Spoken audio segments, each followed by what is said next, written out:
6. Hate conquers all. Two incidents have come to my attention today. Both happened this week. An attempt by someone who has a large and urgently needed sales check due from a federal agency to ask why payment was delayed week after week was met with almost snarling irritability.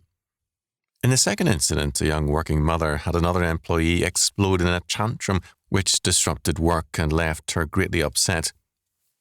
The disruptive young woman just returned after a long sick leave for mental problems.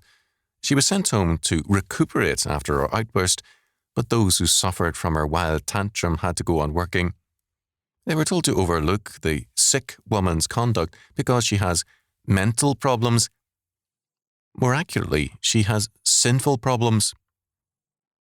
In these and other cases, people who complain are told that they are unloving, and that's where people have personality problems. Love conquers all. In practice, what this love religion adds up to is a very different conclusion.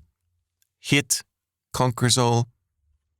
The unlimited tolerance and indulgence given by unions, employers, and federal agencies to hateful and incompetent people is not love, but hate.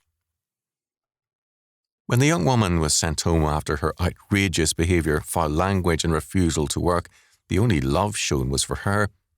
In practice, management was showing hatred for all the faithful employees. They received no time off, no sick leave for being nasty, and no consideration.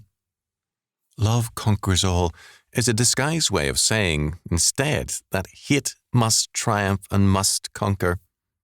The Bible tells us that God is love, and this means that it is the love and grace of God revealed in Jesus Christ and His atonement which alone saves us.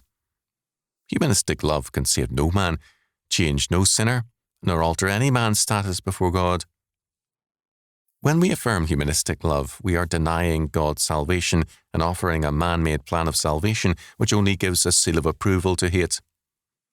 Godly love does not condone or coddle evil. Humanistic love does. As a result, wherever humanism talks about love, the end result is that hate conquers all.